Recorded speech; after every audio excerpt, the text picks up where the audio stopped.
அனைவருக்கும் வணக்கம். இந்த காணொளியின் வாயிலாக பிரதோஷ வழிபாடு குறித்த சில செய்திகளை பார்ப்போம். பொதுவாக சிவன் கோயிலில் பார்த்தோம் அப்படின்னா பிரதோஷ வழிபாடு ரொம்ப விசேஷமானது.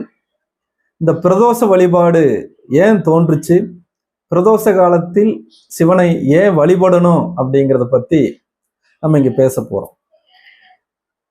சாவா மருந்தாகிய அமிர்தத்தை பெறுவதற்காக விஷ்ணுவனுடைய ஆலோசனையின்படி தேவர்களும் அசுரர்களும் சேர்ந்து அந்த பார்க்கடலை கடைகிறாங்க. மேருமலையை மத்தாக்கி வாசுகி பாம்பை கயிறாக்கி அந்த பார்க்கடலை கடையும் போது அந்த பார்க்கடலிலிருந்து பல பொருட்கள் வெளிப்படுது.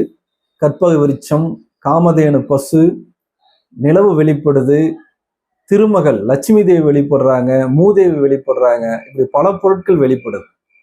இப்படி தொடர்ந்து அந்த வாசுகி பாம்பை கயிறாக்கி கடையும் போது வலி பொறுக்க முடியாமல் அந்த வாசுகி பாம்பு விஷத்தை கக்குகிறது. அதே நேரத்துல அந்த பார்க்கடல் இருந்தும் ஆழம் அப்படிங்கிற ஒரு கொடிய விஷம் வெளிப்படுது. இந்த ரெண்டு கொடிய விஷமும் சேர்ந்து ஆழகாலம் அப்படின்ட்டு சொல்லுவாங்க. அதனுடைய அந்த தகிப்பு, அந்த வெப்பம் உலகத்தையே அழிச்சிரும், உலக உயிர்களையே அழிச்சிரும் அப்படின்னு சொல்லி தேவர்களும் முனிவர்களும் பயந்து சிவனிடம் போய் முறையிடுறாங்க. சிவன் உலக உயிர்களையும் இந்த உலகத்தையும் காக்கும் பொருட்டு அந்த விஷத்தை எடுத்து அவர் சாப்பிட்றார். அவரு அந்த விஷத்தை உண்ட உடனே அவருடைய உடல் நீல நிறமாக மாறத் தொடங்குகிறது. இதை பார்த்து பயந்து போன பார்வதி தேவி உடனே சிவனோட கழுத்தை பிடிச்சிடுறாங்க. அந்த கழுத்தோடு அந்த விஷம் தங்கி விடுகிறது. அதனாலதான் சிவனுக்கு திருநீலகண்டன் அப்படின்ட்டு ஒரு பேர் இருக்கு.